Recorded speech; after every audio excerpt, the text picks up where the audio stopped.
তোমাকেই হইবে কামনার পরিধি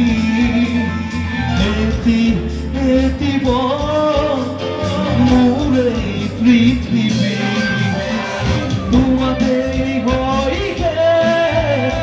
কামনার পরিধি এতি এতি মোরে পৃথিবী কবিতা কইব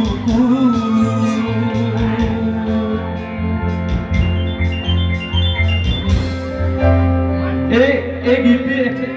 একেবাৰে কবিতাক লৈ বুজাইছে এটা কবিতা লিখি এটা ধুনীয়াকৈ প্ৰেৰকে পঠাইছে এই গীতটিৰ মজাটো একচুৱেলি সেইটো জুবিনে লিখিছে নিজে গীত নিজে গাইছে সজীৱনে নিজে মিউজিক কৰিছে আৰু গীতটি লিখা সময়ত মই আছিলোঁ মই গৌৰাংগ আমি কেইবাজনো আছিলোঁ চ' মই